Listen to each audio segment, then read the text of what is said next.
Okay. Oh, okay. So while we are waiting to have our Dean School of Engineering join us for this event, uh, I would like to just in 1 minute to also say that we started this event sometimes September 2024, and it's a series of seminars reviewing research in Africa, seeing the potentials that lies therein. And we've been inviting people probably from outside African University of Science and Technology. As well, we also have people speak to us from within the university. It's an opportunity to draw research experts, or better to say researchers, experts, people who have contributed or contributing immensely to the development of Africa. And when I'm saying research, I'm talking about education. I'm talking about probably you would like to use the word experiment, people who do the computations, who do all of those things that you can call research to developing the framework of research in Nigeria, in Africa, and what have you. And so we have today people outside even Nigeria joining us for this very great event. And so at this time, since we have our speaker here with us, let me quickly look.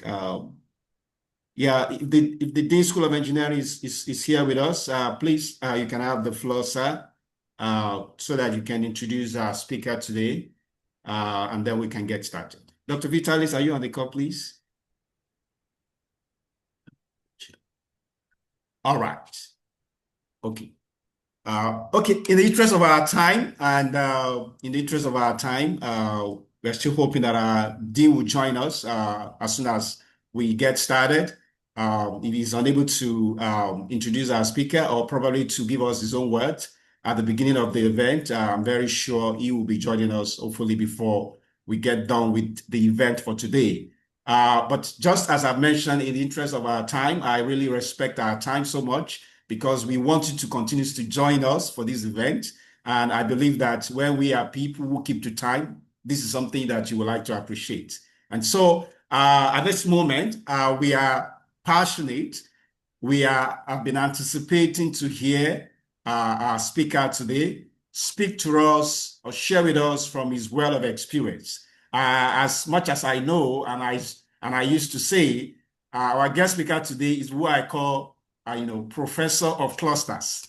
This is one thing that I think I actually had the word for the first time from him, clusters. Even though at that time, he used the word clusters a lot. And I thought of, why don't we have research clusters as well? Researchers working together, networking, collaborating to ensure that our research is efficient and of a high quality. The truth is this: people do say a tree cannot make a forest. And so collaboration is very key. And probably I would not want to speak, the mind of the speaker today, but it's just to give you the icing of the cake. And with that, I would like to introduce our guest speaker today, who I've also mentioned to you that he's not really, he's not a visitor, he's not a guest, he's one of us. And for us, we see it as a privilege have in our midst today the president of the African University of Science and Technology, who I can say he is a researcher par excellence. I've had the opportunity to work with him when I was a student, and I'm still working with him up to now. And I'm very sure that from his wealth of experience he's going to share with us today, we will learn. And I believe that the trend of things, everybody wants to work alone. That trend beginning to change because we are better together. We are better together. And with that, I would like to request our president to take the stage and present to us or share with us from his wealth of experience. So you're welcome, sir.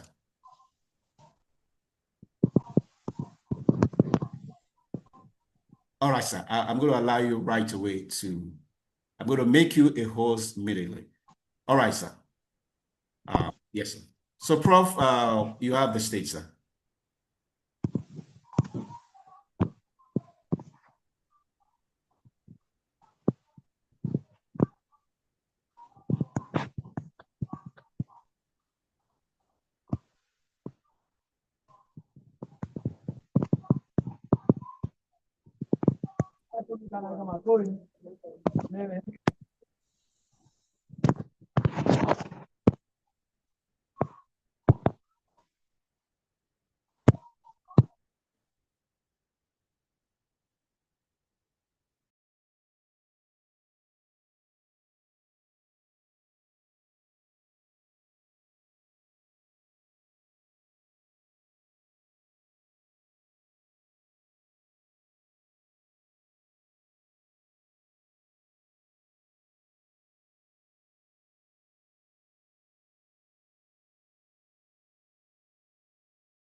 Okay, good morning, everybody. Sorry, I had a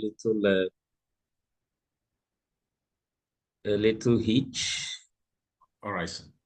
Getting myself unmuted. So I'm just trying to share my screen. So if you see the screen, please let me know so that I.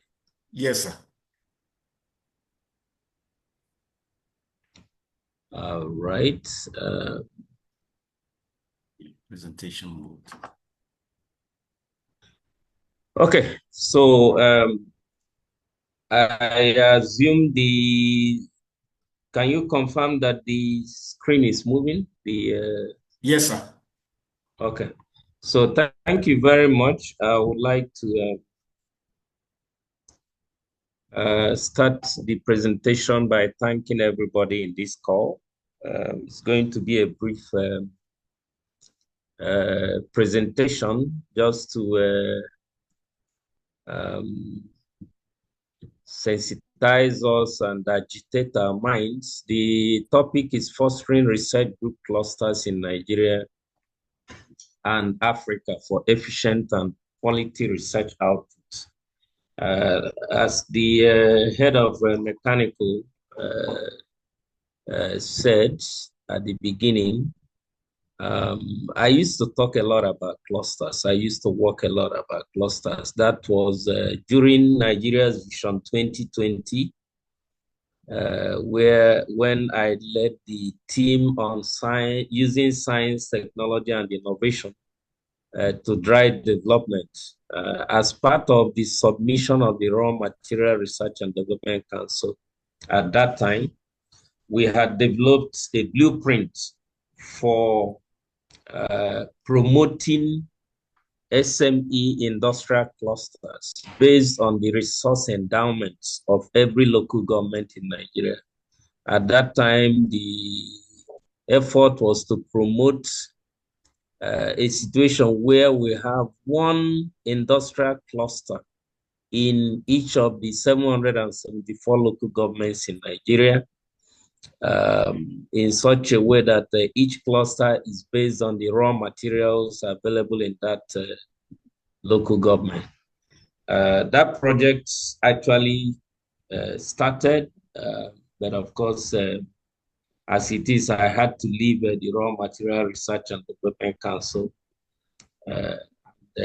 One of the problems or challenges we have in Nigeria, I believe, has affected that project.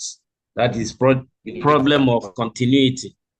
Otherwise, if that project was sustained, by today we would have in every local government one industrial cluster processing or handling raw materials prevalent in that particular local government. But that's not the topic for today. So when Dr. David invited me for, it looks like I'm hearing echoes. If somebody is connected with two devices, please do well to, or mute yourself, please, if you are not speaking. Yeah, okay. So today we want to quickly look at fostering research group clusters, research clusters within Africa.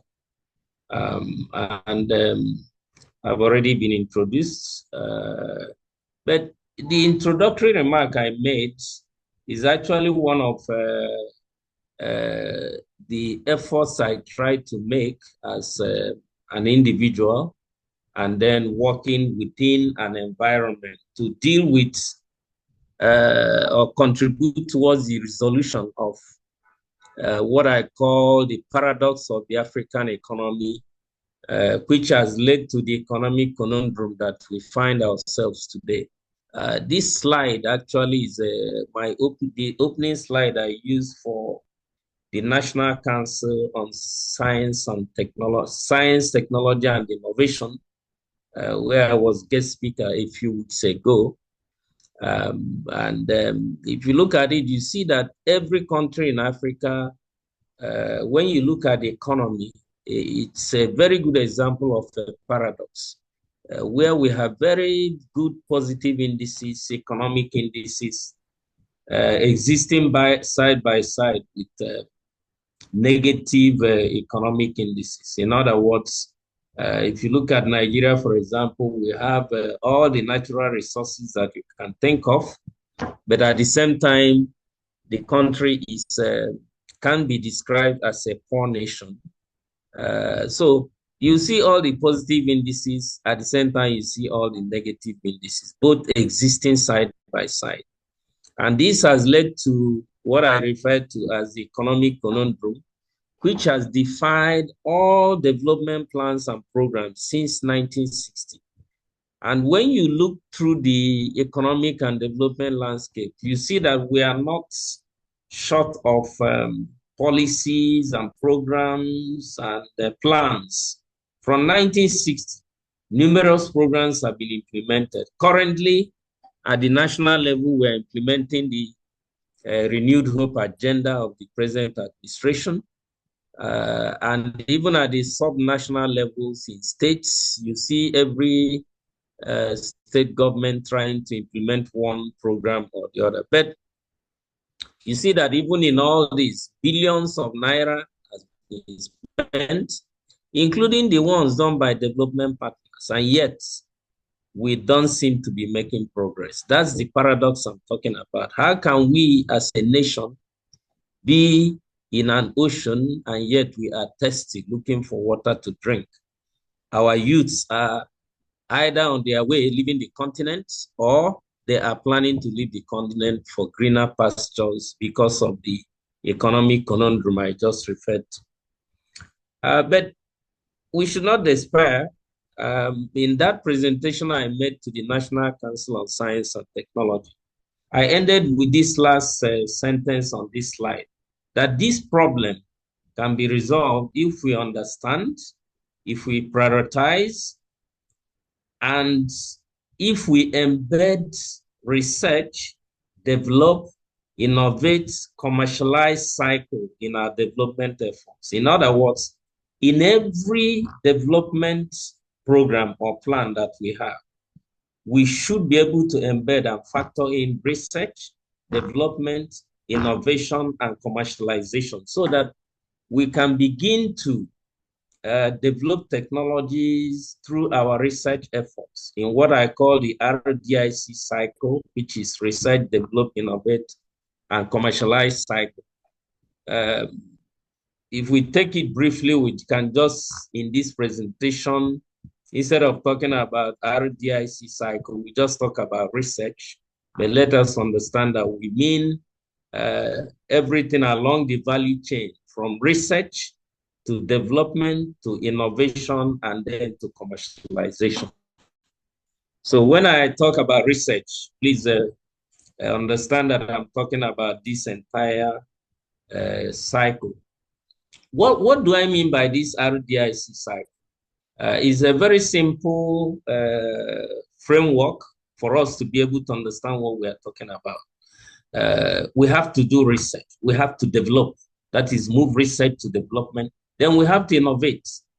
All those ideas that we have, how do we move them towards becoming goods and services? And of course, it is a cycle because there has to be feedback.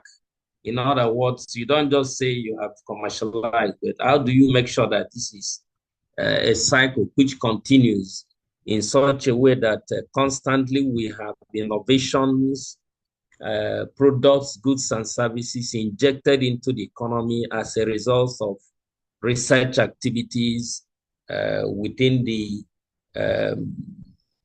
innovation ecosystem of the country. But just to get us to what we are to discuss today, how do we, when we are looking at a nation, what are the metrics? What do we use to quantify and say we have been successful in research? And you can see on the slide, we have to look at publications, new technologies created, patents, copyrights, startups created, and how are we able to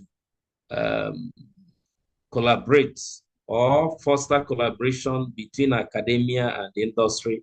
In all this, you find that all we are trying to achieve as a nation is to increase the GDP contribution from research and technology sector. In other words, we want to be sure that as we move within the development space, the contribution of research and technology development in the development of our GDP is substantial. And that is the only way we can ensure that in every economic sector, research and development is adding to the development of that sector through the emergence of technologies that have been achieved through research. So how do we really look at the kind of research that people should do that we can call high quality research? Because of course, you know, there are different types of research. People do research for different reasons, but we are talking about high quality research that can impact on the economy. We're not talking of basic research, which is equally important. Basic research is about establishing patterns, knowing what, building onto knowledge that is existing and understanding phenomena or processes through repetitive research. Those basic research are important because they are actually important in extending the frontiers of knowledge. But if you don't do anything beyond basic research, you won't be able to contribute towards economic development, which is what we want to solve. That's conundrum that I referred to, a situation where we have that paradox that we are sitting on all kinds of minerals, we have the human resources, and yet we are not able to contribute towards economic development. So our research in Africa must be high quality. But how do we really look at these research outputs? What are those things? Sometimes we think we know, but many times we really don't know. So if you are a researcher, which I believe everybody in this call is, how do we really quantify research output? Because the first thing is to have very good quantity, that is high quantity. In other words, every year you are producing research output. Of course, the second equally important thing is what is the quality of what you are producing. So first of all, I encourage all of us, let us find ways of increasing our research output. And then secondly, we should be mindful of the quality of our research output, because if the quality is high, then definitely we'll be making contributions towards economic development. So number one output is products. So when we are doing research, we should be asking ourselves, what products are going to come out from my research in terms of goods, services, creative works that can impact on the economy. Of course, what the impact we are talking about is that every year on a constant basis, products are coming into the economic space from our research products. Of course, this is a very tall order. It's a very challenging target to produce products from research. As we are going to see later, there are challenges that will make it almost impossible for you to do, but you should aim at that. Of course, for you to have products, intellectual property is important. You need to know about patents. You need to know about copyrights. Many a time, many of us do research that would have ended up in patents, but we are more focused on one of the outputs that is everybody thinks about, which is journal publications. But that research you have done, while you are trying to do publications, you can actually extract one aspect of it and register it as a patent. It is from that patent that you can actually then have products in terms of goods and services or creative works. Another important output of research is books.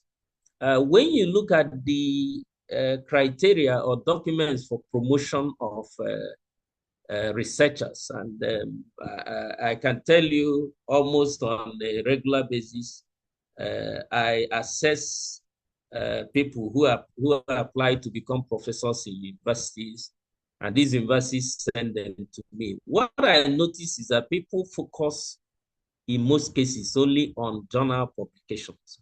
But actually, when you look at your promotion guidelines, you see that all these things I've listed here are actually there. Products that you have been able to do, what you may call intellectual property or impact on the economy. Then books or chapters in books.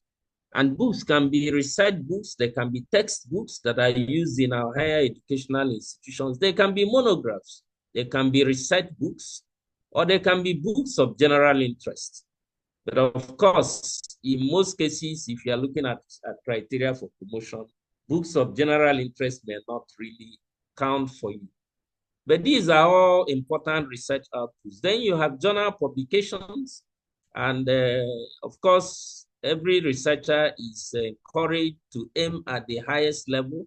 But you know that journals can be classified into Q1, Q2, Q3, with Q1 being the highest journal. If you publish in, every publisher has different journals, and these journals are classified according to all the rankings that are available. But we know that Web of Science, group of those journals that are indexed in Web of Science are probably the highest. Most of the Q1 journals are indexed in Web of Science, followed probably by Scopus. But you also have others, Thomson Reuters, you have Google Scholar. But while we are talking about all these high quality ones, we should also not be unmindful of local journals. And what I always encourage people is have a basket full of all these. Aim at the high level journals that are indexed in Scopus or Web of Science, but also don't lose the sight of local journals owned by universities where we all work, and those owned by professional bodies within our countries in Africa. The good thing is that some of these local journals are currently struggling to become indexed in these global databases. Apart from journals, other research outputs include conferences, refereed conference proceedings, even webinars and workshop proceedings, such as the one we are having today. I hope and believe that by the end of the year, mechanical engineering would request, or even before that, request all presenters to present these papers we are presenting in these webinars as in text form, so that they can actually be refereed, or rather they can be reviewed by referees and published as what they are, that is webinar proceedings or conference proceedings. You will notice that even as we are being assessed for promotion, this will also count, but of course, it won't count as much as journals, but it has some points. Then you also have other research outputs, including training manuals, laboratory manuals, um, commission technical reports, consultancy reports. These are all recognized as part of research output because you also do research to come up with training manuals, laboratory manuals, and so on, including consultancy reports and so on.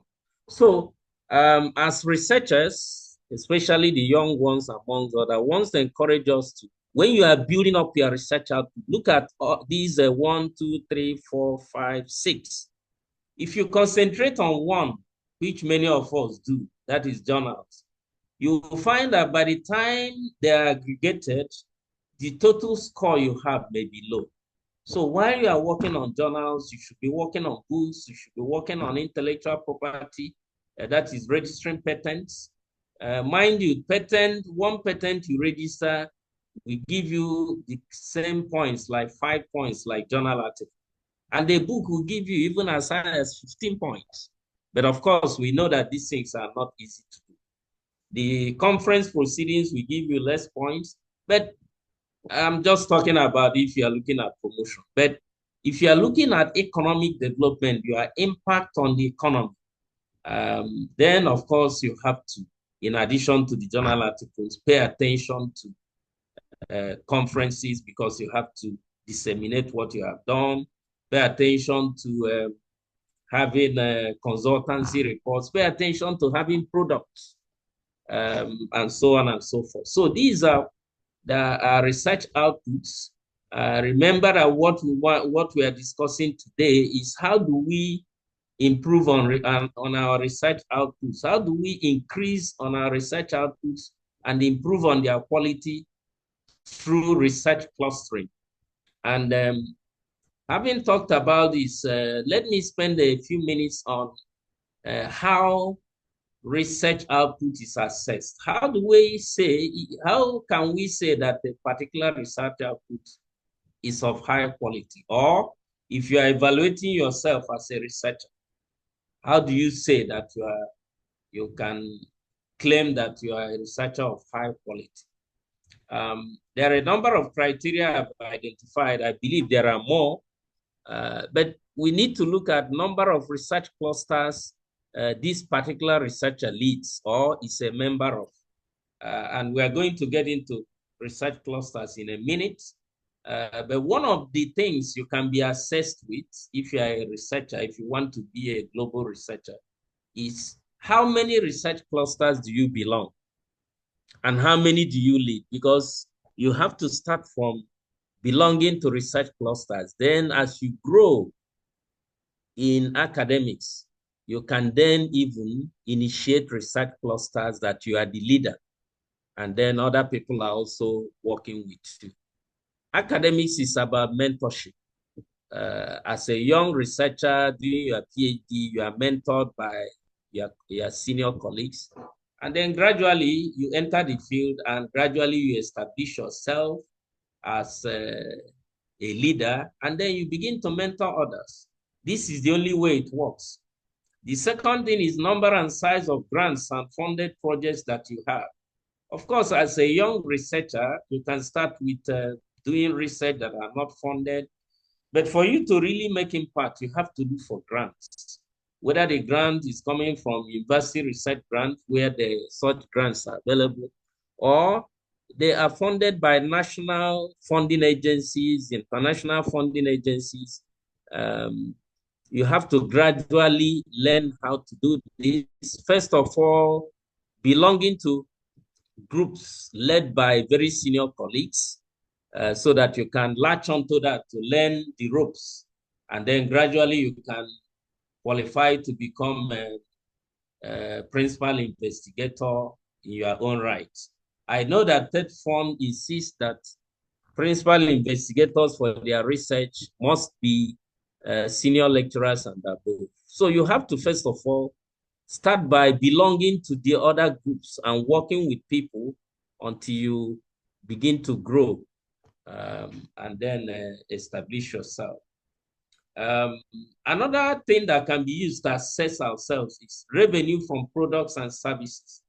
What kind of revenue have you brought in or you have been able to produce from your products of research through your startups, through your spin-off?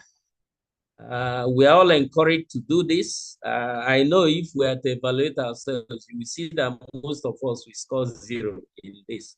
But if you are able to do this, you see that you are not only doing publications, you are also making money. You are also producing products that will be in the market and thereby directly contributing to industrial development and the economic growth that we are talking about. Okay? Then you should also look at number of beneficiaries impacted by product of your research. If you come up with an idea or a service or an intervention, you should be documenting the number of people who are benefiting from it. If it's a training manual, for example, the one I mentioned, how many people have been trained with this over time? And you need to document this. The next one is H-index. If you look through the database, you see that there are a number of indices that are used to evaluate researchers.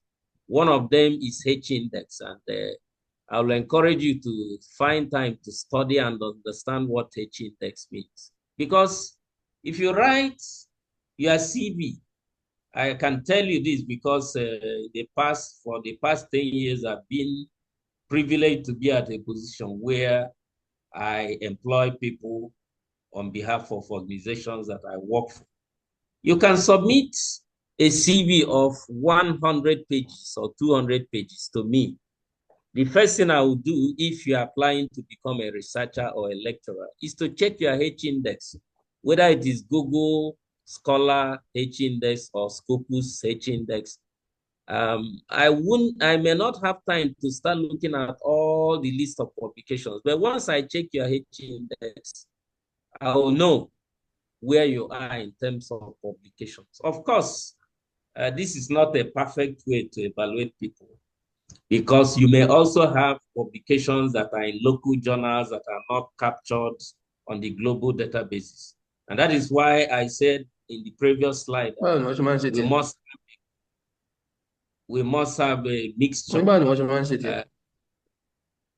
Please mute yourself. You are encouraged to have a mixture of international publications and local publications. Then you can also be assessed by the quality of your work based on the number of intellectual properties you've been able to register. Not just registering, but how many have you been able to convert to products? Then what is your visibility? And do people know you on the research ecosystem?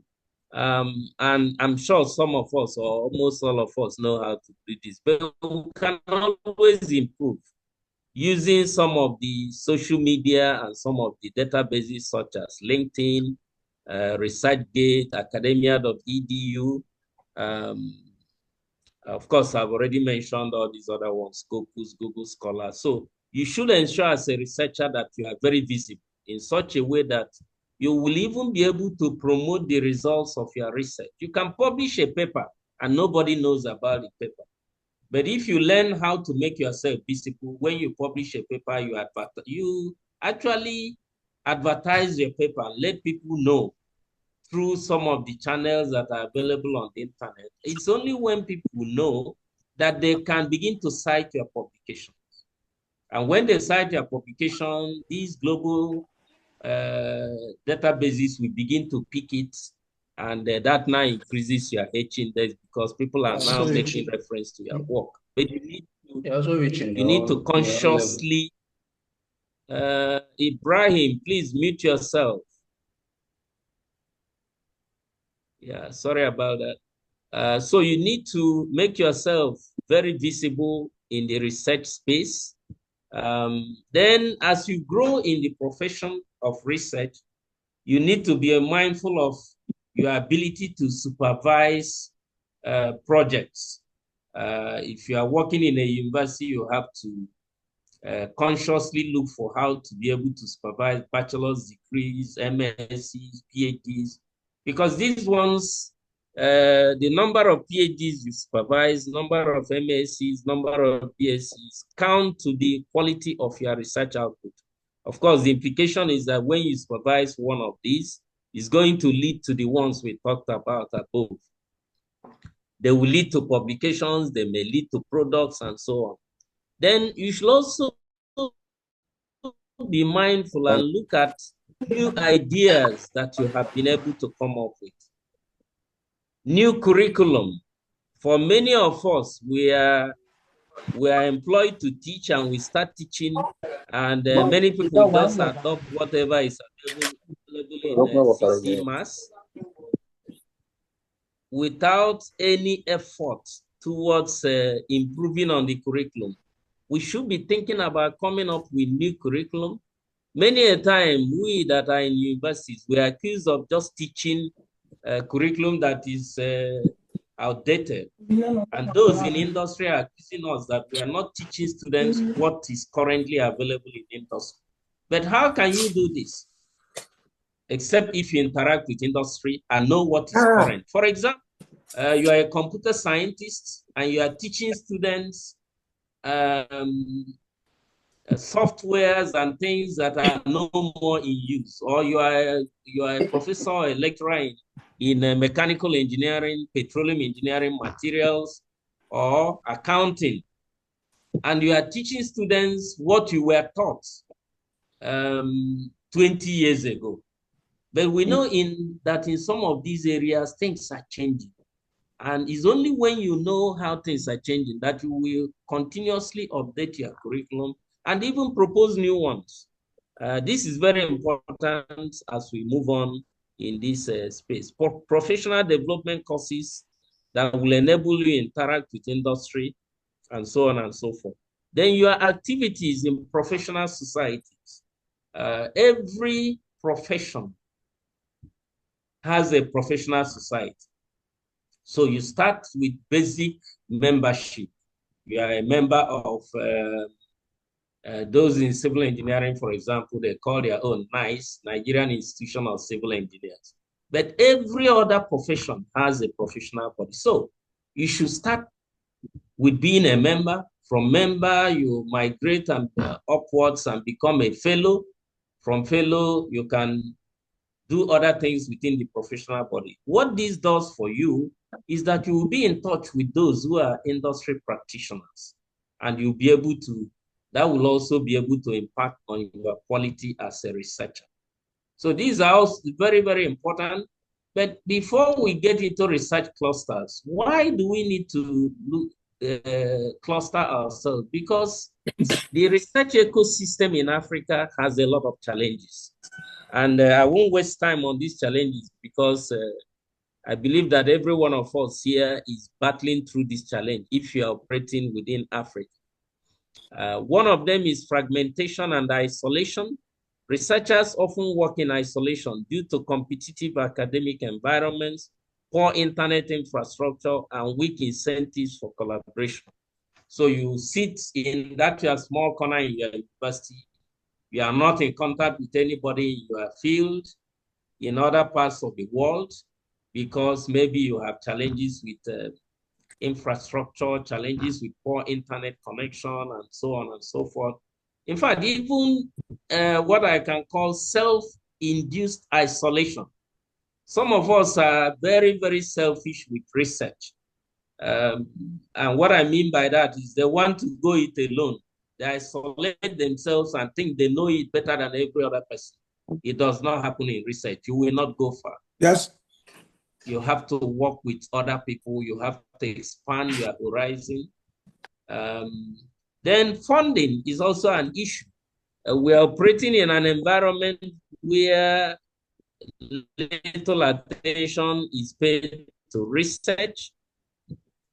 Currently, most African countries are spending less than 1% of their GDP on research and development, whereas countries like Israel and others spend over 5% of their GDP on research.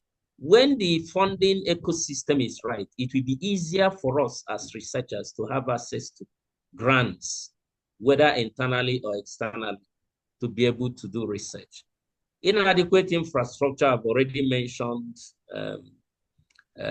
One important one I want to emphasize is data. We don't have data repositories within our continent. This is also a challenge for all of us as researchers. Elsewhere in developed economies, some of the time we waste doing surveys and doing research to get data. These data are already there in some repositories.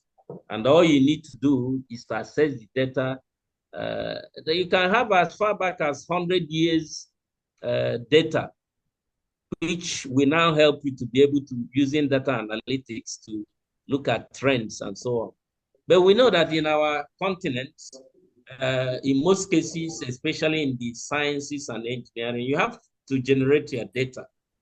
And this is a very big challenge. So this infrastructure needs to be improved. Of course, we already have the challenge of a brain drain. As I said earlier, everybody wants to leave the continent. But like I tell people, as we are leaving, some people from Asia, China, and India are actually coming into Nigeria. Nigeria that we are all running away from. These people are coming in and making it in one way or the other in different sectors of the economy. So in as much as I am not against people leaving, we should also realize that this is also a brain drain issue. But we can, like our former president, Professor Wole Shoboje, will always say, we can convert brain drain to brain gain or brain circulation by ensuring that those of us who are within the continent, we are able to connect with those outside the continent and then still circulate the brain. We travel, see their labs, work in their labs, and then build our capacity and come back and continue. Not exhaustive. But how do we resolve these challenges using research clusters? Of course, the first thing would be for us to understand what research clusters mean. Simply put, it is a situation where you know that you cannot do it all alone. That's part of human nature. There is no way you can succeed in anything you are doing except your cluster. The smallest cluster or the most nuclear cluster in the world is the family unit. And there is nobody who can say you can succeed in raising a family if you are alone. There must be a husband, there must be a wife, there must be children, whether the children are biological or non-biological children, maybe relations and so on. So that's one cluster. Then you have industrial clusters. Now we are talking about research clusters. What this means is that you have more than one person coming together and agreeing to work together to share infrastructure, to share data, to share funding, to share the human resources, your brain. They say two heads are better than one. So you come together and work together towards a common cause. And this cluster can be intra-institutional. For example, within AUST, I've been promoting clusters within the university where people from the sciences, from engineering, from social sciences can come together to solve a problem. They cluster together because all the problems we are going to be dealing with, or the problems we are dealing with, problems such as water, infrastructure, whatever it is not only one professional group that can solve that problem. So you need to cluster. So it can be intra-institutional.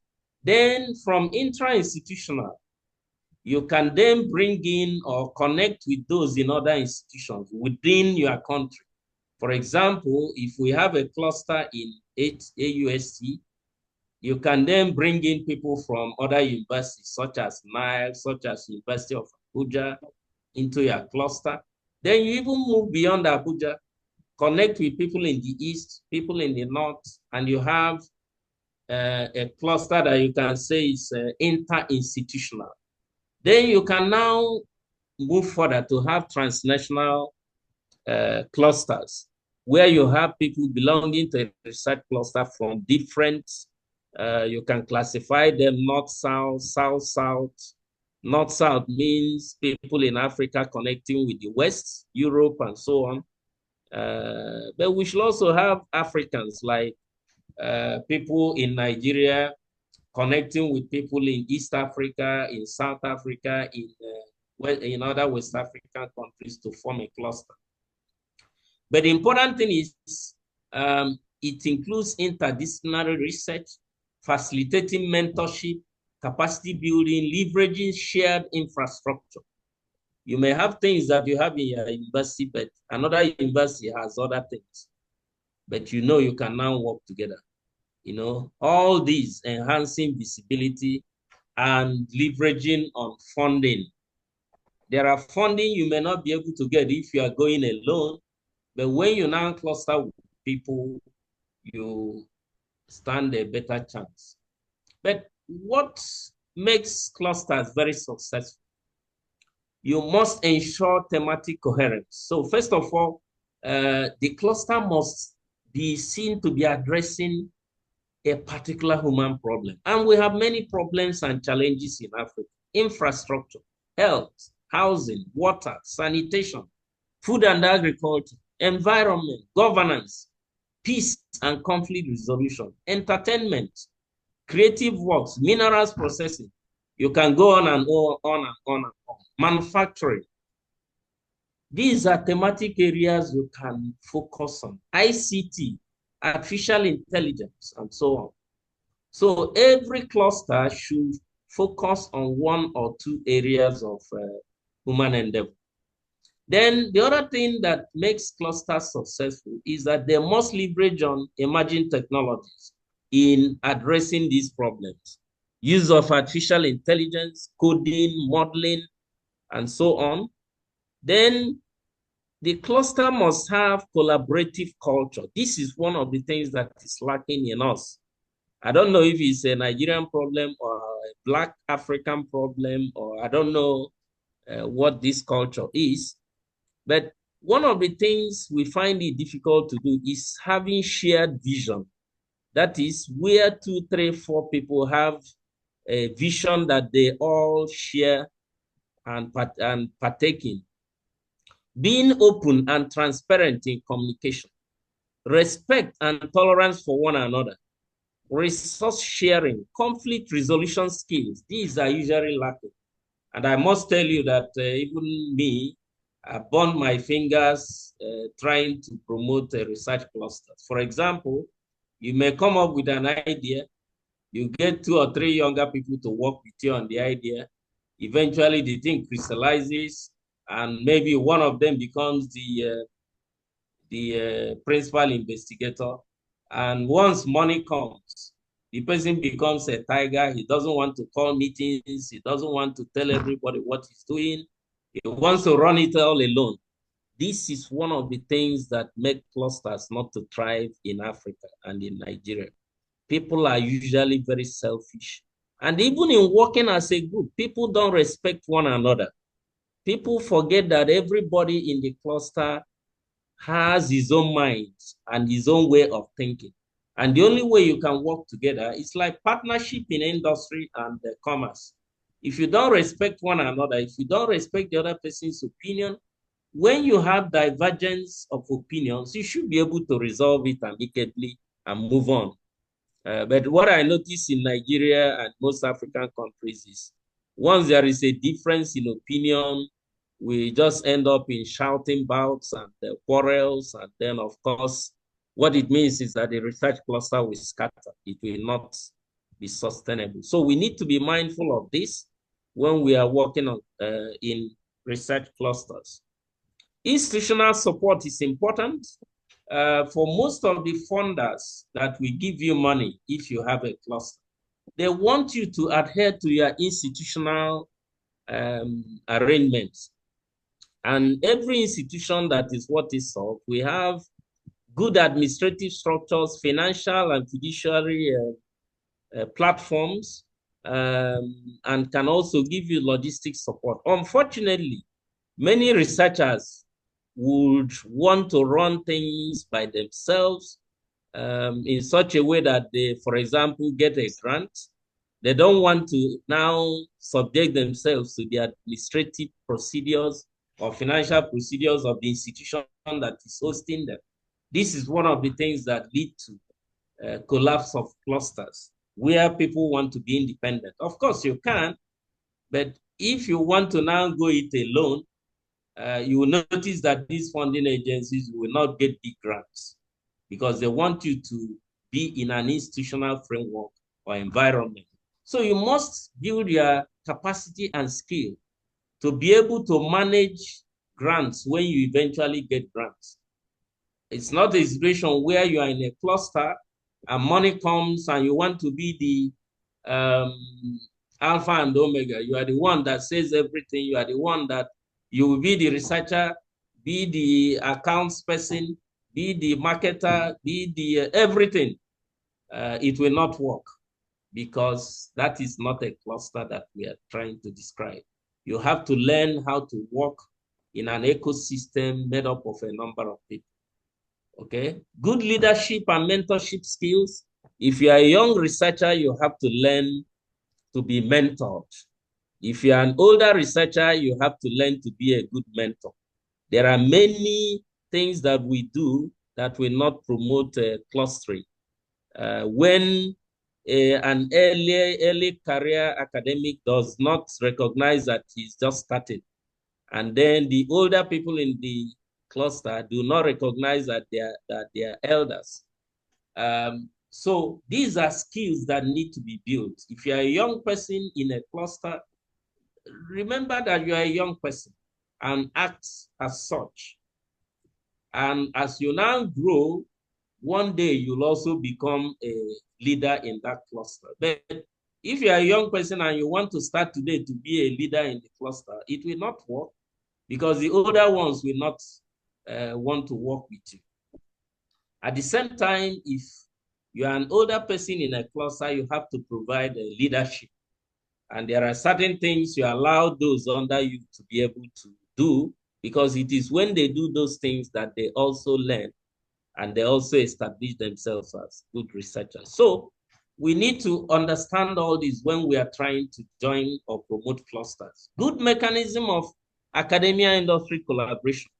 One of the things from my own experience over the years is that it is very, very difficult for academics to collaborate with industry. First of all, there is this, I don't know what to call it, this, no, I know what to call it. It is people having made up their mind about things. Oh, I'm an academic, so I know it better than those in industry. These are the kind of stereotypes we have within academics. And then those in industry, there is also their own issue with academics. They brand almost every academic. One, they say you are professor this or doctor this. They say you are theoretical. You don't know anything in industry. But we know that these are people just branding people names because there are people in academics that are actually hands-on. They are also industry people. I remember once somebody was having a discussion and the person would say, yeah, I'll get you somebody who has a business experience. And I smiled. You know why I smiled? The person assumed that I'm a professor, therefore I don't have skills in business. And unknown to him, I'm also a businessman. So this kind of mistrust between academia and industry is one of the things that affect clusters negatively. We should all have an open mind. You can have somebody in industry who is also very deeply academic. You can also have somebody in academics who is also very hands-on in industrial things. And whichever skill anybody has should be harnessed for the benefit of the cluster. People should try to avoid branding people names, this overgeneralization. For example, that everybody within the university is theoretical, or everybody in industry does not know theory. It is not true. People learn, and you don't know the history of that person. So if you have this at the back of your mind, then you'll be able to operate in clusters. There is also the issue of interdisciplinarity, that is multidisciplinarity. I also see a lot of this in disciplinary boundaries and empires. People think this is engineering, this is social sciences, this is mathematics, this is sciences. But the truth of the matter is that the problem you want to solve in food and agriculture, the problem you want to solve in waste management needs expertise from all these professionals. And so you must learn how to come together to deliver and do your research. So these are the key features I've been able to identify that help clusters, research clusters to thrive. Why do we need these clusters? They have many advantages. They help us to increase productivity. They help us to encourage division of labor. So if you are in a cluster, you have an expertise. Don't be a passenger. There must be something you are contributing. Even if your own is that you know how to read very well, or you know how to review. Everybody in a cluster must have something he's contributing. Ask yourself, what am I contributing in this cluster? Okay, it enhances our ability to attract funds, and it helps us to develop young researchers. Because when you start your journey in research, you need support. You need to work with people. And it is only when you find good clusters you can latch onto, then gradually you can grow to become established in the field. I just mentioned a few case studies. Time will not permit us to look at them, but I encourage you, you can use any of the AI tools or just Google about research clusters. But I just mentioned a few. In our university here, we have a good example, which is the Pan-African Materials Institute, that has trained a large number of PhDs and has done research in the area of materials, focusing on biomaterials, renewable energy, multifunctional materials, minerals.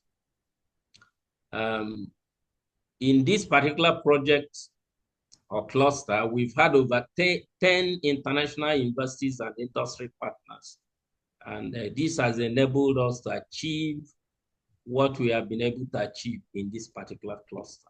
We also have PASET, which is still running on campus now, a network of scholars funded by the World Bank from different African countries.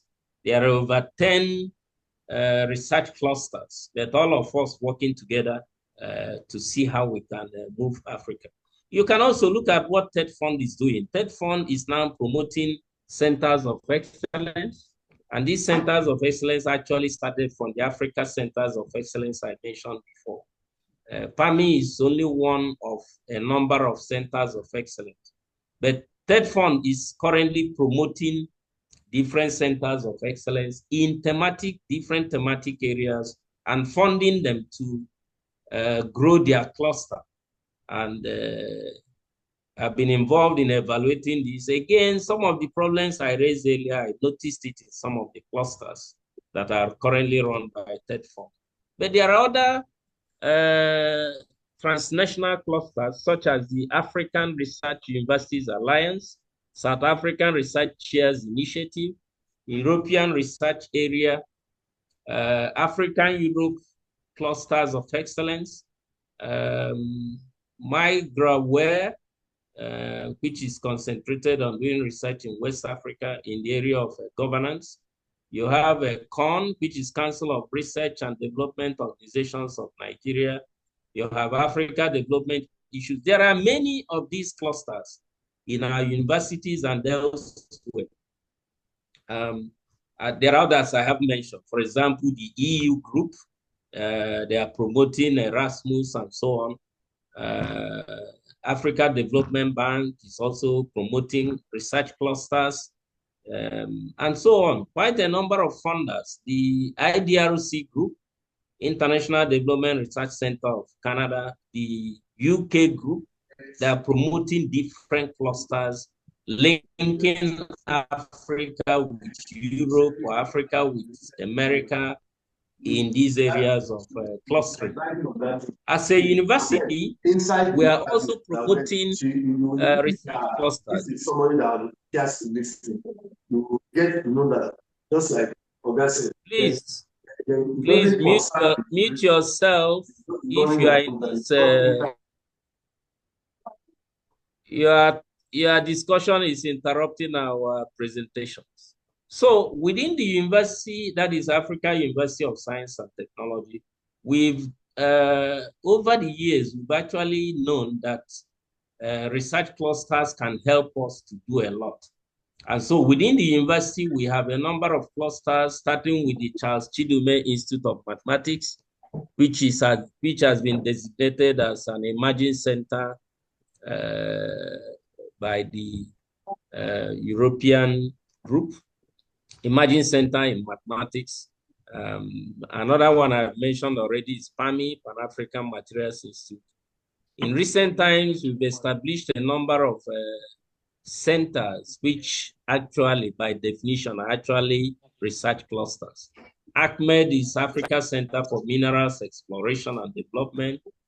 We have CPAF, Center for Pan-African and Peace Studies. We have CADA, Center for African Design Advancement. We have C3AMS, Center for Climate Change Adaptation and Mitigation Studies. We have Center for Urban Transport Studies. We have Center for these ones are new.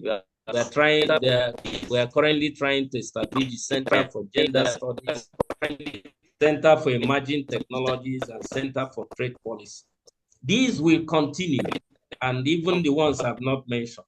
But why are we trying to establish these clusters? Because we believe that in addition to what we are doing in our individual academic departments, we need these clusters to drive research to the level we want.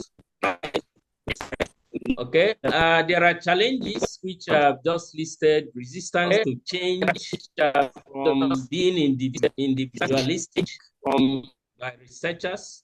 Please mute yourself if you are not the one speaking. So we need to change the way we do things.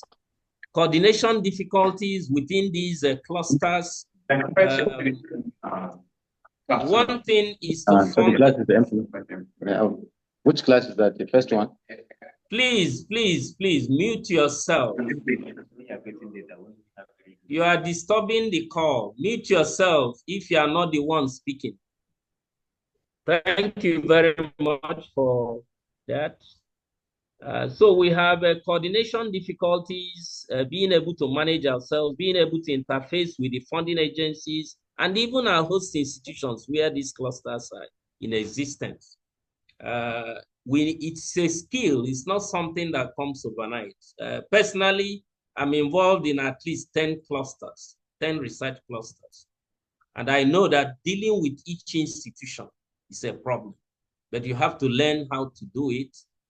And that's what will make you to be sustainable. There are also sustainability issues about funding. You can start a research cluster with good funding. When that funding ends, there is a problem. Then difficulties among the triple helix group, I've already mentioned it. The mistrust between operators in government, academia, and industry. But these are skills we need to build to be able to have formidable clusters. So how do we promote clusters and foster clusters in Africa? There must be policy changes. There must be reforms. And one recommendation here is that we need to have operational funding. Today, most of the funding, it comes from outside the continent, but most of our countries have the capabilities, it's just that they've not been able to put their acts together. For example, for some time now, we've been working with all the stakeholders in science, technology, and innovation ecosystem to operationalize the proposed National Research and Innovation Council and the proposed National Research Fund. At the last time I had a discussion with the Minister of Science, Technology, and Innovation, I understand the President of Nigeria has actually endorsed this, and a committee, an interministerial committee has been formed. But this needs to be fast-tracked so that we can make progress. Then institutional commitment is important, capacity building and mentorship for all of us to learn how to do these things, where we now learn how to look at the big picture. Not when you have a small grant of $1,000, $10,000, $20,000, your head swells up and you are not able to manage it. Forgetting that you can actually grow to now begin to attract $1 million, and you have a good cluster that is in place with a good structure to manage that kind of big money. Digital infrastructure is important. We know the challenges we have with internet access, and then regional and continental collaboration is also important. As we are building these clusters or joining clusters, let us make sure we have transnational outlook. And I believe that some of our elders in the university have started us very well. People like Professor Wole, who has always promoted this issue of research clustering, bringing people from Ghana, from South Africa, from all over Africa together to address particular research projects. I think this is the way to go. And I believe that when these things are done, we can go far. So in conclusion, I want to state that research clusters present a transformative opportunity for enhancing the quality and quantity of research output in Africa. We know there are challenges, but we must have coordinated efforts towards changing the policy environment, changing our academic institutions, industry, in such a way that people can come together to be able to attract funds and do meaningful research. We need what I refer to as research renaissance in Africa. We need to reawaken the African research ecosystem in Africa in such a way that we use the triple helix model to ensure that we go far in getting funds to be able to do research that can lead to products, research that can lead to higher quality research outputs, such as the ones I mentioned earlier. And in recommendation, I would like to recommend increase in R&D spending in Africa from the current less than 1% that our governments are doing to at least 3% of the GDP. I also recommend that we need to facilitate the establishment of more technology incubators and accelerators within the ecosystem. We should encourage private sector involvement in funding R&D, maybe through tax rebates or tax inducements, that when they fund research, they get tax rebates. We need to speed up the establishment of National Research and Innovation Council that I've already mentioned.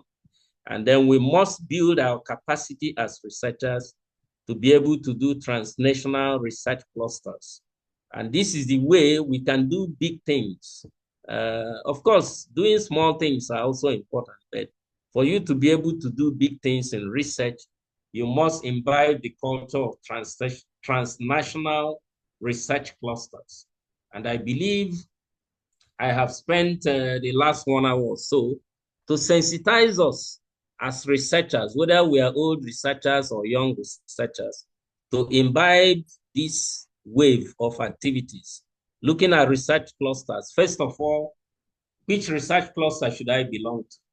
The ones that are already running. So you make effort through the internet, through connections, belong to them, and then gradually build up your own as the team lead or the principal investigator of a research cluster.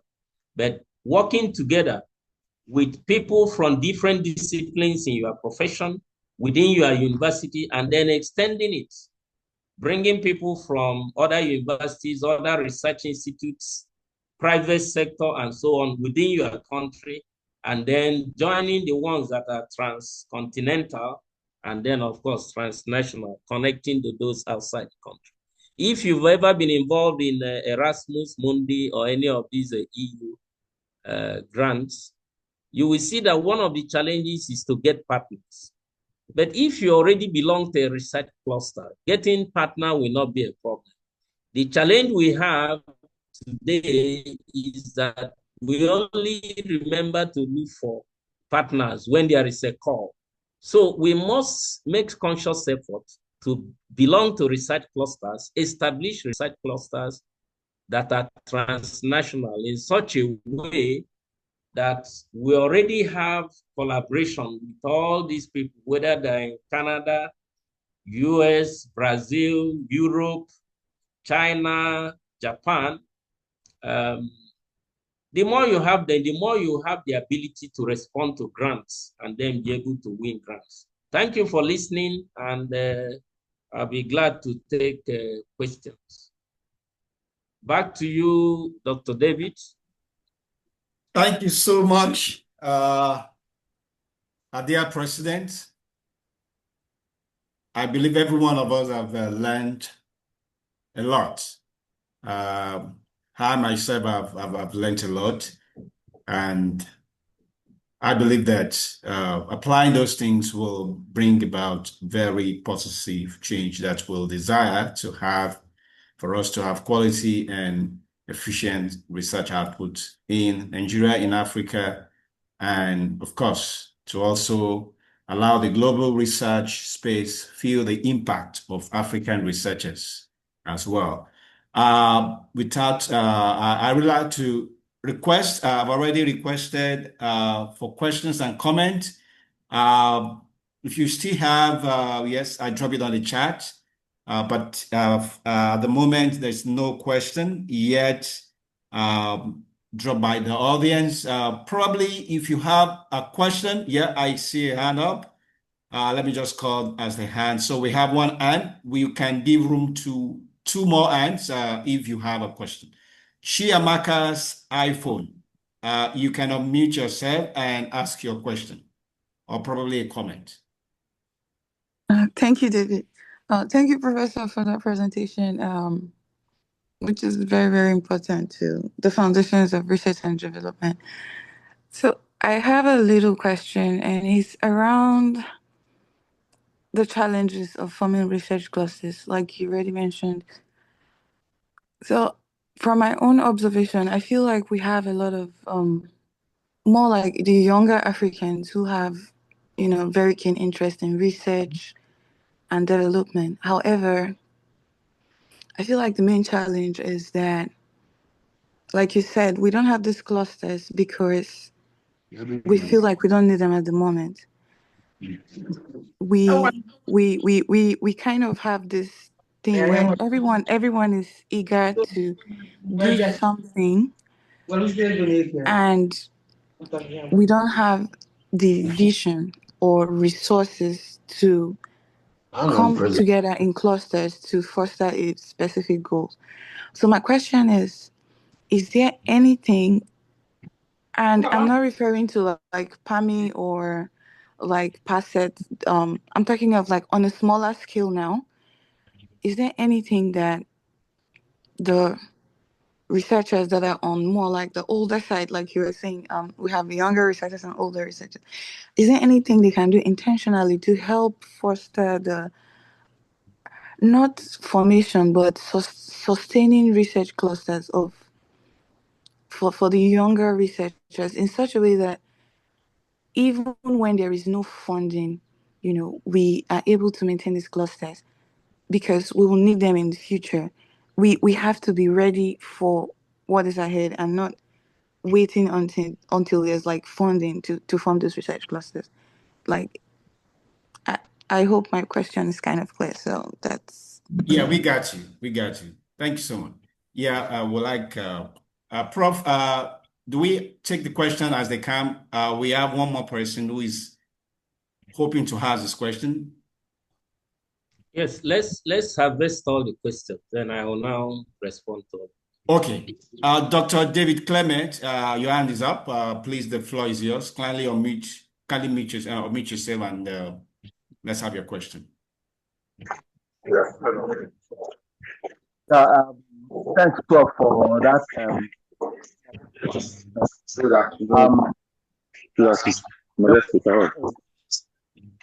If you're in a research cluster, I mean, how do you manage a senior researcher in a cluster where you're working for Hello, Sorry. please, audience, we are speaking to you. DG Dr. Dusoyan, please mute yourself. I'm the one. 005515. DG, we are listening to your meeting. Don't let us know what you are trying to do. Thank you. Sorry, Dr. Clement. Yeah, so the question is, how do you manage a senior researcher where you'll be working in the same cluster and eventually the grant is approved and the research, the senior colleague now dumps you? Thank you. Okay, so Prof, I think these are the two questions that we have at the moment. Okay. Dr. David, there's a thank question you. in the chat. Just draw your attention. Yeah. Okay. Yeah, Prof, let me just check the chat as well, if there is anyone. Okay. Highly informative and inspiring. This is from Engineer Dr. Festus Olatoyinbo. Highly informative and inspiring presentation from an erudite scholar. Thanks immensely, Prof. Sir, how do we manage some egocentric academics who tend to hoard knowledge and struggle to share their research output, particularly when it comes to publishing joint research papers emanating from joint research project? Could these presentation slides, of course, yes, this will be provided, the slides will be shared to you. Anyway, don't let me say so. The president will tell us if the slides can be shared. Yes.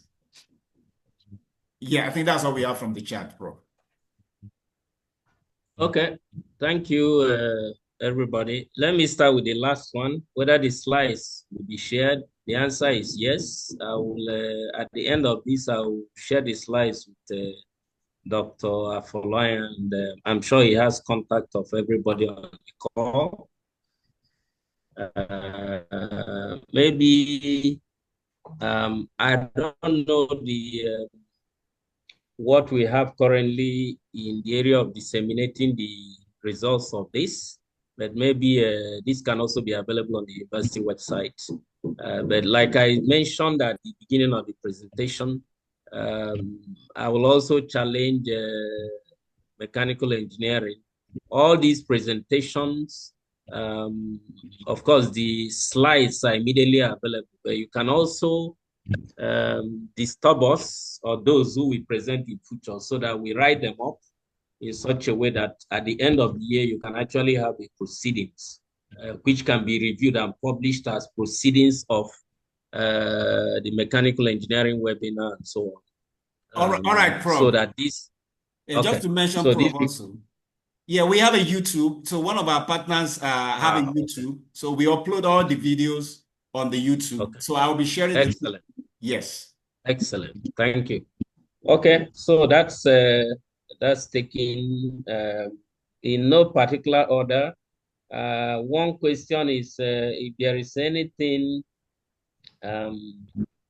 what is it we can do to ensure sustainability of the research clusters with or without funding? And this is actually part of what I talked about. We should intentionally look for clusters to belong to, and belong to them if they allow you, not because there is funding there, but because you want to be part of that cluster to deal with or to try to contribute in solving a problem in climate change, in housing, in urban development, in conflict resolution. So you join the cluster, and then whether there is money there or not, you have collaborators and you are doing research. The same thing applies to if you are forming a research cluster, or you are getting friends together to form a research cluster. Form it and begin to invite people from different parts of the world to join the cluster. First of all, you are just doing research. Don't worry about money. Then gradually, you can now begin to jointly look for grants. There's no other way except that we need to be very intentional about it. It's like belonging to clubs. You have to. First of all, these things are all available. There are the few case studies I gave you. I'm sure we can do 20 pages, 100 pages of clusters that are all over. So you can use Google or any other search engine to find clusters that are in the area you are interested in and apply to become members of those clusters. I belong to a cluster called FARA, Forum for Agricultural Research in Africa. I've never enjoyed any grant from them, but there are so many things I enjoy from them. Many things about research going on in Africa. I always get the information and grant calls and so on. So I interact with people higher than me and people below me on the platform of FARA, Forum. There are so many. So try to belong to any of these. It is when you now begin to belong to these that you can now learn how to even start your own, or how to get other people to work with you in your own cluster. The other question is about managing senior colleagues. I think this is from David. I have no solution to this, except that this is a part of human nature. Personally, I've burned my fingers myself. The first grant I got in my life when I returned back from Canada after my PhD, I discovered when I saw the grant, I discovered that the team leader must be a professor. And at that time, I was just a lecturer too. I just came back with a fresh PhD. I approached one of my professors, and his initial reaction was, no, this your idea will not fly, and these people will not give you this money. I think that money at that time was like $75,000 in 1990. Or 1991, thereabout. I met my senior colleague who was my teacher, my mentor, everything. And after discouraging me, I kept going back because I couldn't submit the proposal because I was just a lecturer too. Eventually, he yielded. He said, okay, as long as you won't disturb me or everything, you just do it and submit. I said, no problems. I just signed, and he signed, and we submitted. Some months down the road, a letter came inviting us to come and defend the proposal. He said, where will I even find the money to go to Abuja? No, I think it was a battle. Then I found money. I said, just authorize me to go. I went. And by the time the grant was given, the man called meeting only once as the principal investigator. After that first meeting, and we shared work. Who is this? Who is that? Myself, I was the secretary of the group. He didn't call meeting anymore until the money, the first tranche finished. He retired the money, got the second tranche. I was torn between two things: fight my professor, who was also, I think he was also my head of department, and I saw my progress and my career being jeopardized. So I just quietly say, okay, okay, go on. I faced other things and moved on. Of course, that's not the best solution, but I want to agree with you. It can happen. You can work in a team, get a grant, and then the senior person will just run the grant as if it's his personal. But that also happens even in industry. We've had situations where people come together to start an industrial project or business, and then one person hijacks it. The only thing I can say is that it will be good for every cluster at the beginning to have these things written down, and if possible, have an MOU, have guidelines, have laws. If possible, get a lawyer involved so that everything is defined, so that if in future you have to go to court, so be it. But part of the training we are receiving today is that we as academics, we have to learn not to be like the bigger Nigeria, where we all come together as different ethnic nationalities. And then when the Nigerian cake is ready, some people hijack it, and then some people are pushed away from the table. It will not work.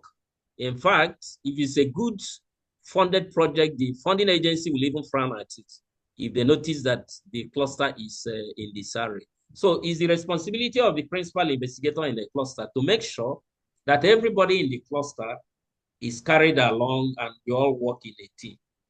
The other one is related to this about egocentric academics. Yes, of course, some academics are egocentric.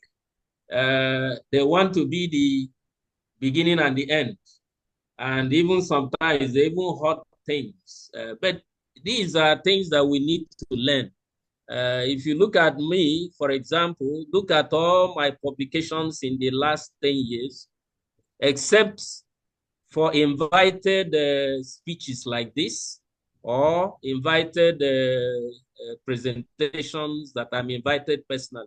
You will notice that in the last 10 years, all my publications, you will see my name as the last. In other words, I have younger people I'm mentoring, people I'm working with. They will always be the first author, and my name will be somewhere at the last. For me, that is the hallmark of academics. It is like being a general.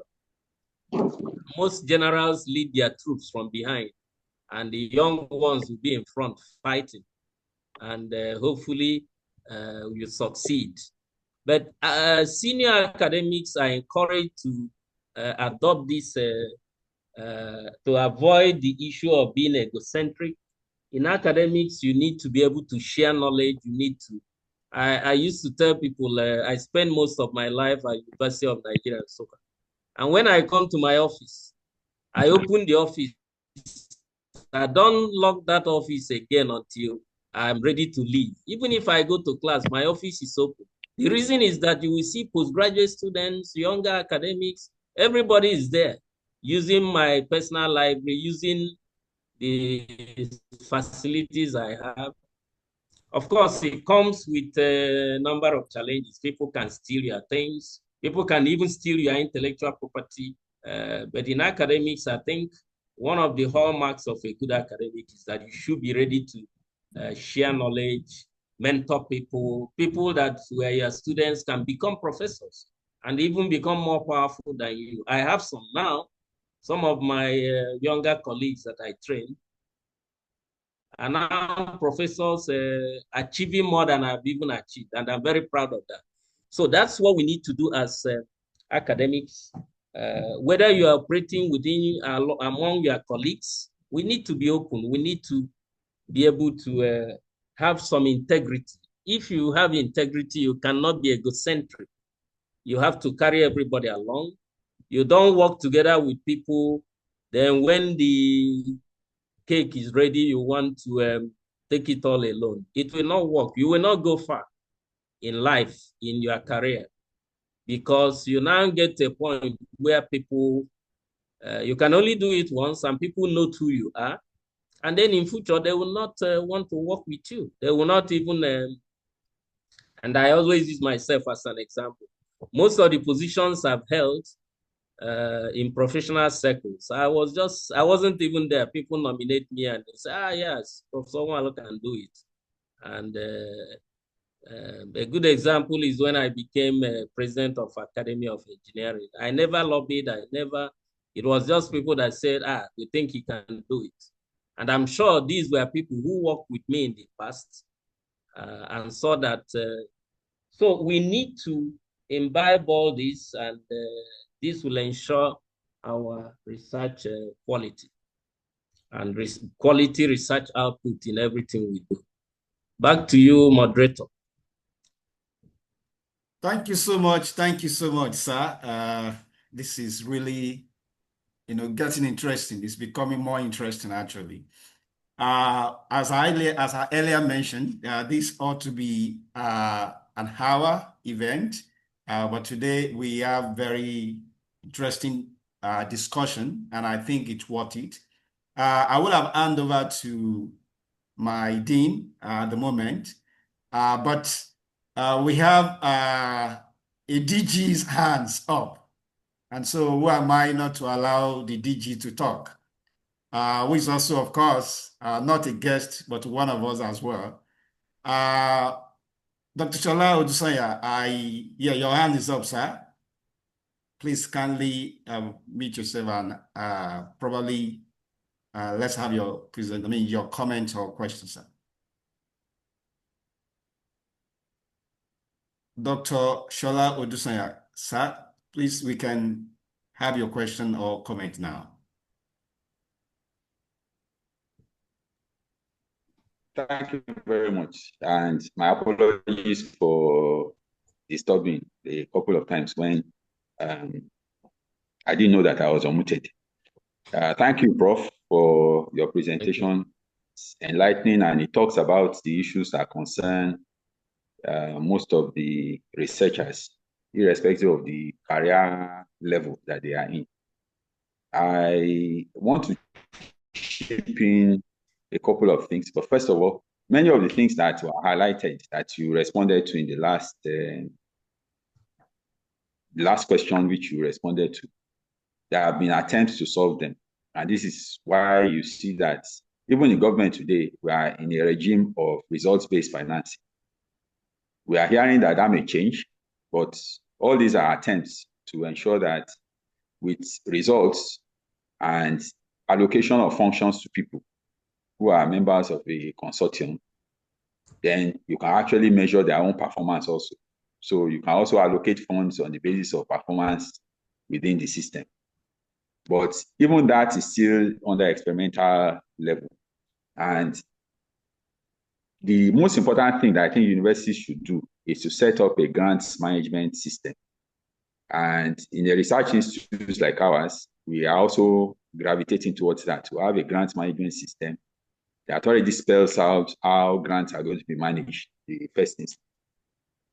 Now, talking of clusters, we in NASETEM are discussing with a couple of institutions, and then we are looking at global challenges that have implications within our own environment, especially in the area of climate. We have been hearing that Sahara Desert is encroaching at the rate of 0.23 kilometers a year. We also hear that the federal government is doing what we call the Great Green Wall. Whereas there is an effect and a mitigation plan, the question remains, who gave that information that Sahara Desert is encroaching at 0.23 kilometers per year? And this information has been there for several years. So what we did was that we used Google search, and then we started collecting data from 2016 till date. And we have seen significant movement of the Sahara Desert. And this has implications for Nigeria in terms of our land mass and our ability to use those lands that are being converted into deserts into productive use. Now, a lot of satellite information is becoming available, and we are talking with Cosmopolitan University that has access to what they call the British Cube. That is a kind of camera-based satellite that has collected data over the years. So we can actually go 30 years back and get accurate data. So it's not UNCCD that will be telling Nigeria that the Sahara Desert is encroaching at 0.23%. 0.23 kilometers per year. Have our own data. And then the mitigation efforts of government, we can actually measure it and know what's really going on. And we can improve this through artificial intelligence cleaning up the data sets that the British have collected over the years. And it goes for all the different ecological treasures that Nigeria has. I believe such clusters, AUST should be involved, and AUST should use its own, the fact that it's a private sector organization, to strengthen such collaborative efforts. And it's not all the time that funding is available, but the capacity is there. And using the institutional capacities that are developed, would make things happen. Again, in the area of cancer risk, it's a strength of AUST. We can actually build these things and cluster with institutions across the country. So I want us to start looking at grand challenges that are, positive to the environment. And in a large way, by the time we put all these consortia together, it will be easy for us to see where we can make impact. And again, there are some local funding opportunities which we can latch on to. So I think the important thing is to find like minds, people with competencies that can be put together in a direction similar to what I mentioned, these two examples. And then we begin to build those clusters and hope that at some point we'll be able to find the connection to funds. Local funds are available and they are being deployed in different ways. And if we can valorize the efforts of the clusters, I think a lot will happen. There is a lot of energy, in that research axis. If you start from AUST, Cosmopolitan University, Bayes University, and Turkish Nile, along that road, I think there is a lot of talent that can be harnessed and put into different clusters. So the question is, who is going to build the cart? Who is that person who is going to put these clusters together, looking at themes that deal with environment, with health, with industry, and industrialization, so to speak, taking advantage of the fact that we have very large skills gaps in many of these areas. So I think the important thing is to continuously have this dialogue, and I like the way Prof has taken us through the important tenets that we need to adopt. And Prof, I think you have to do more by setting up tentative clusters that people can align to and bring institutions together in a brilliant way that will allow us to be able to do things that we have capacity to do without necessarily having grants that will push things. Usually I see communities when they meet, everything goes well until they start discussing finance. And that's when the community society will scatter. And I saw this as a child, when people meet on Sundays, they gather and they start discussing. When they call the financial secretary, within 5-10 minutes, the whole thing scatters because there will be a disagreement over finance. I think we have grown a culture of looking at the money, but not the value. And what I'm suggesting in summary is that, Prof, if you take the leadership, we can begin to cluster as a value proposition before the funding now comes. And then you now find that naturally people have found their partners before the funding comes, and the funding will therefore not scatter that natural partnership. Thank you very much. Thank you so much. Thank you so much, sir, for that very wonderful comment. I probably, I don't know if the president have a response to the comment made by DG, Dr. Shola, before I handed over to the Dean School of Engineering.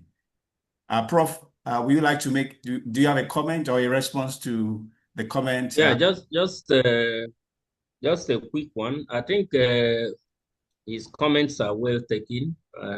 If one of the slides that I showed is showing the efforts the university we are making at the university now in encouraging people to form clusters, although we call them centers. But the information he gave us is very useful. And I want to thank the DG of NASETEM, Dr. Shola, for that. That is telling us that there are opportunities for clustering.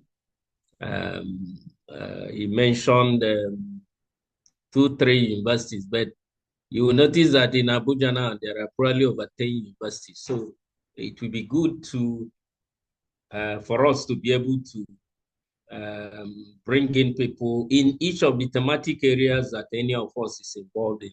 Connect with people, first of all, within the university, connect with others outside the university, within these other universities, and then from there we can have global clusters. And I'm happy that Dr. Shola has extended this hand of fellowship. We'll engage with him more so that we'll all have these different clusters depending on your interests. I mean, the academics within the AUST community. He asked a very important question: who does it? There is nobody, anybody, any of us can drive. That's actually my message. Any of us, let us think globally. Let us think about projects.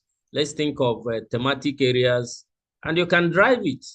If you find that you need support, then you can now begin to connect with senior colleagues, those in government like Dr. Shola, those in other universities, and then gradually you build your own cluster or join an existing one by interacting with them and joining them.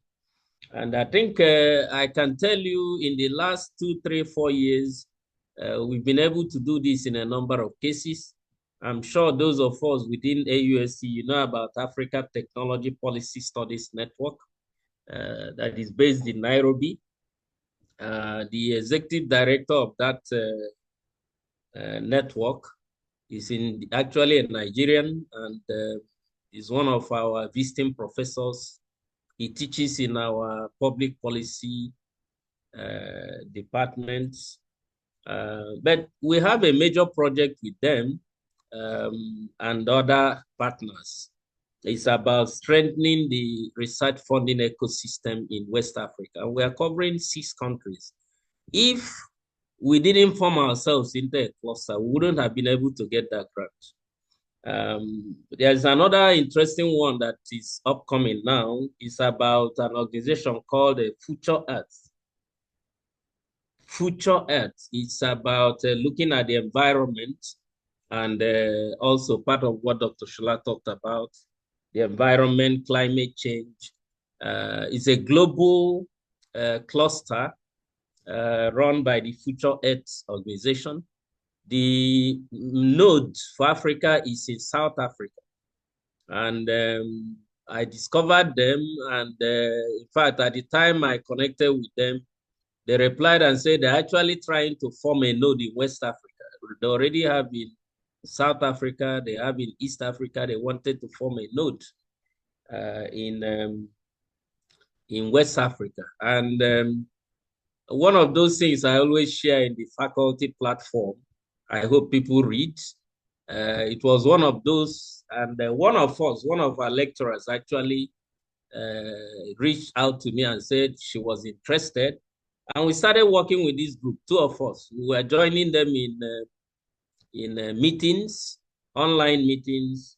Last week, we got a letter that this lady I've been working with on this project has been appointed a board member of this Future Earth Africa to represent West Africa in the board. It's not me that was appointed. It's this younger lecturer who was working with me on this. So what I'm trying to say is clustering can do a lot for you. And as long as we all recognize that everybody has his own competencies or her competencies. And I hope and believe this example I gave now, eventually when this fully takes off, it gives us an opportunity to contribute towards climate change, towards other things, connecting with people from all over Africa, and then connecting to the global network. The other network is the one I talked about with ATPS. Is the Science Granting Council's initiative, which is a global initiative. And it was difficult to get in, but because we were in a cluster and they were looking for how to connect Africa, Africa Technology Policy Studies Network and AUST are now part of those clusters, and hopefully very soon the entire Nigeria will become part. So what Dr. Shola said is important. We need to connect with one another. I'm sure when the dean talks, I don't know if he will have the time, he can also give you a little brief on what we are doing in the direction of EU projects, Erasmus, and I think he's leading one of the clusters we have with a group in Spain. So these things are very important, and we need to purposefully look for these clusters or establish ones or connect to those that are in existence.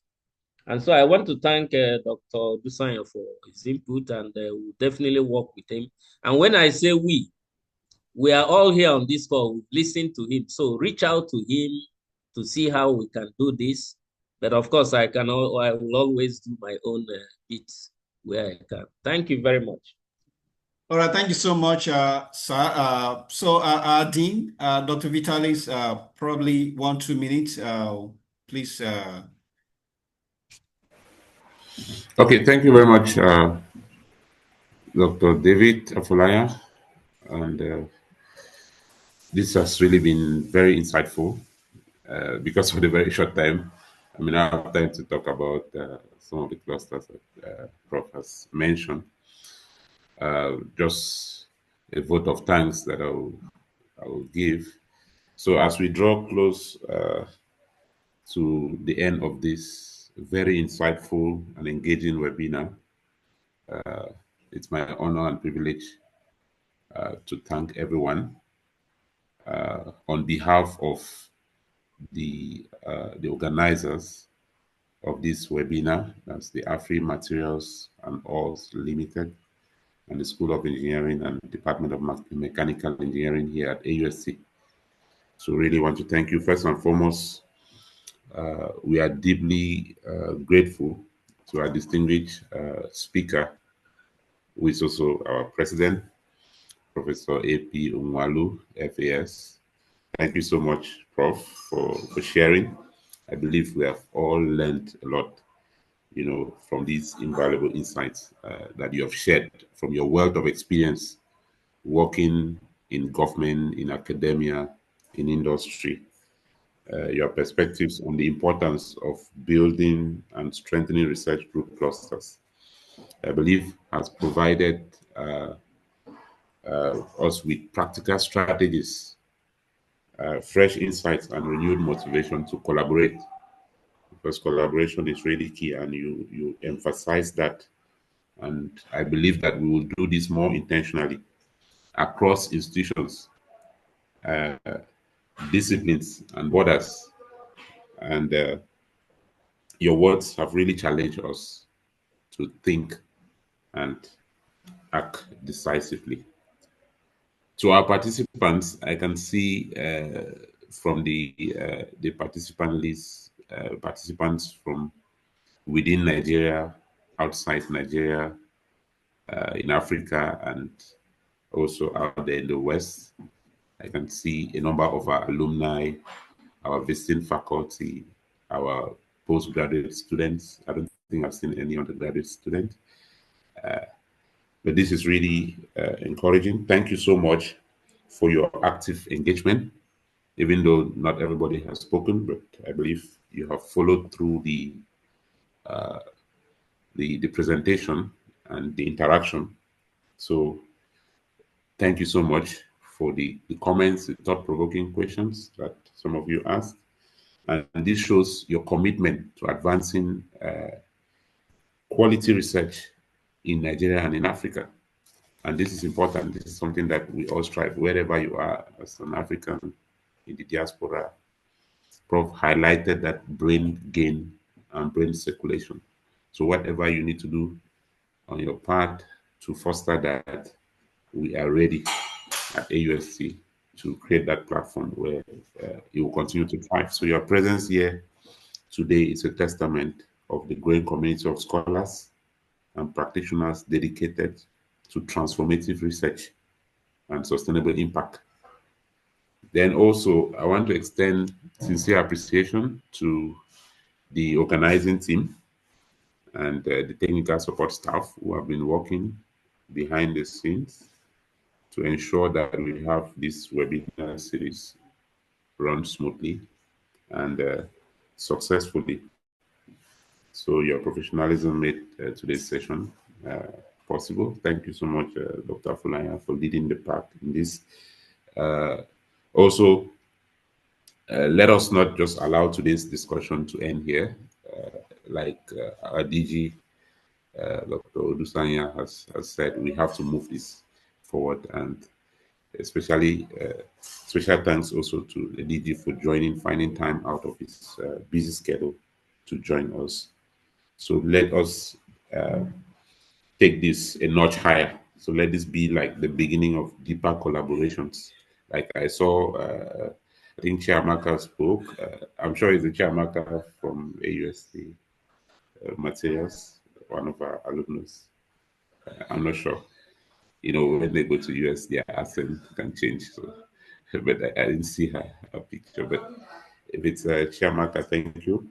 And we believe that we are going to form these clusters that DG mentioned and build stronger networks. So the future of African research excellence depends on how well we can work together. Nobody can do it all. Nobody knows it all. And we can leverage, each other's competencies, infrastructure, like Prof highlighted in his presentation. So we will work across departments, intra-institutional collaboration across institutions, like he talked about institutions within FCT, within Nigeria, and then even countries, across countries. I'm also glad to see one of our formidable alumnus also from the Department of Material Science, Sarah Mensah, all the way from the University of Ghana. You can see Dr. David Clement, all the way from the US WPI, one of our alumnus also from the Computer Science Department. So thank you so much for your time. And together we can foster an ecosystem where innovation thrives, mentorship is active, and research outcomes address the real needs of our communities. Because we Africans, we know our real needs. So we will not allow or think that it is the Chinese that will come and solve our issues, or the Americans. They are not really interested in that. The Chinese, like Prof talked about, everybody wants to Japan, but the Chinese, they are going the reverse order, coming in here. They know why they're coming here. They're not really coming to really help us. So we must be the one to be decisive and take action to help ourselves. So thank you once again for being part of this important conversation. I wish you all continued success, your research endeavors, and do have a great day, great weekend. Yeah. Thank you so much. On this final note, join us again for the June edition. We'll be having Professor Grace Oforisapo. We are hoping to have a lead discussion for June. And in July, Dr. Evening Guku of the Regional Scholarship Innovation Fund will be here with us for the July edition. So we would like you to join us for these two editions, and of course, for other editions afterwards. Thank you for coming, and enjoy the rest of your day. Bye. Yeah, bye-bye. Yeah, bye. Bye.